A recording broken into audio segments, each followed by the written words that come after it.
para a gente entender melhor esse processo, como que ele aconteceu e como que o modo de produção muda para o outro, vamos continuar com a perspectiva marxista, né? Nós temos aqui uma linha do tempo que a gente já falou de alguns aspectos. Aqui, por exemplo, a pré-história literária, né? A gente desconstruiu o conceito de pré-história. Por isso, pré-história literária, modo de produção escravista, modo de produção feudal e modo de produção capitalista. Percebam que o modo de produção capitalista aqui não está fechado, por quê? Porque ainda vivemos o advento do capitalismo. E paralelo a ele, nós tivemos a experiência do modo de produção socialista, né? Num período um pouco à frente, já no século XX, mas a Rússia fazendo a sua revolução socialista em 1917 e promovendo então um modo de produção socialista. Nesse sentido, vamos lá, o modo de produção asiático, ele vem necessariamente de características do modo, né, da forma como a pré-história literária se organizou. Então vamos relembrar algumas coisas. O que havia nesse período da pré-história que nós mudamos, que de repente esse pedacinho aqui do modo de produção asiático, ele trouxe pra gente uma nova forma de organização. O que aconteceu? O que nós tínhamos então na história pré-literária? O que nós tivemos que possibilitou essa transição? Uma revolução neolítica, que vocês viram aí anteriormente, que foi o desenvolvimento da agricultura. Com o desenvolvimento da agricultura, a população precisou de recursos hídricos de grande porte para o sustento econômico das sociedades que começaram a crescer. E aí, o que eles acabaram fazendo? Eles foram necessariamente para a beira dos rios, né? As civilizações, elas acabam se desenvolvendo na beira dos rios, justamente por conta da água presente ali. Então, essas são as características que nós tínhamos na pré-história literária. Como é que muda? Eu disse para vocês que muda a infraestrutura para que aí a superestrutura mude também.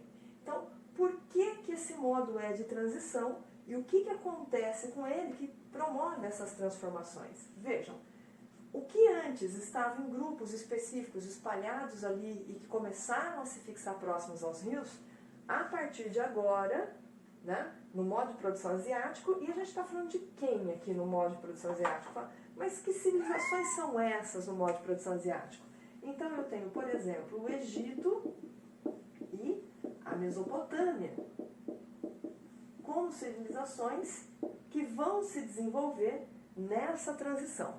O que acontece com esses lugares? Eles passam a ter uma organização social mais complexa. Por quê? Porque as cidades começam a crescer. Eu tenho uma nova divisão do trabalho que passa a produzir o quê? Excedentes. O que até então eu tinha especificamente para pequenos grupos, agora eu tenho um volume maior de pessoas. E eu tenho formação de estados, ou seja, de estruturas burocráticas que vão usar a escrita para conseguir fazer a administração de tudo isso aqui. Isso não significa dizer que essa divisão vai ser à vontade, que vai ser uma divisão igualitária, muito pelo contrário. A gente tem uma pirâmide social que, obviamente, quem está lá no topo vai receber muito mais. Mas vamos entender o que mudou de um lugar para o outro, que a gente muda o modo de produção.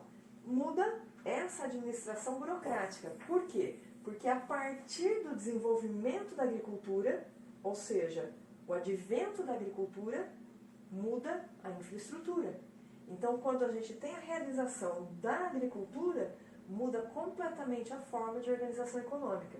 Consequentemente, ao mudar a forma de organização econômica, muda a superestrutura. Por quê? Porque aí eu passo a ter a administração de estados. Aí eu tenho a necessidade de uma escrita. Aí eu tenho grupos cada vez mais complexos. Portanto, ao conseguir realizar a agricultura através da observação, eles vão perceber o desenvolvimento dessa agricultura.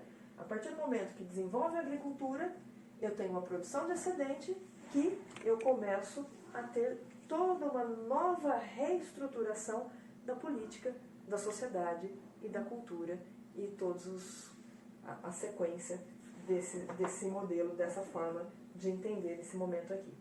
Portanto, é importante que nós vamos o quê? Observar que isso vai acontecer no Egito e na Mesopotâmia, e o Egito passa a ser agora o nosso objeto de estudo, né? Através dos jogos que a gente vai conseguir aí determinar e estudar um pouco mais dessa cultura, né? Da forma de organização do Egito, de como eles superaram as suas dificuldades, mesmo havendo épocas de pragas, épocas aí que necessariamente precisou do desenvolvimento de tecnologias específicas desse período. Beleza, então? Então, o que nós vamos ver a partir de agora é, do ponto de vista cultural, do ponto de vista econômico, do ponto de vista político, do ponto de vista social, como é que esse Egito se desenvolveu. Beleza, pessoal? Tivemos a participação aí da Catarina, mas no próximo vídeo a gente espera que ela fique quieta. Falou!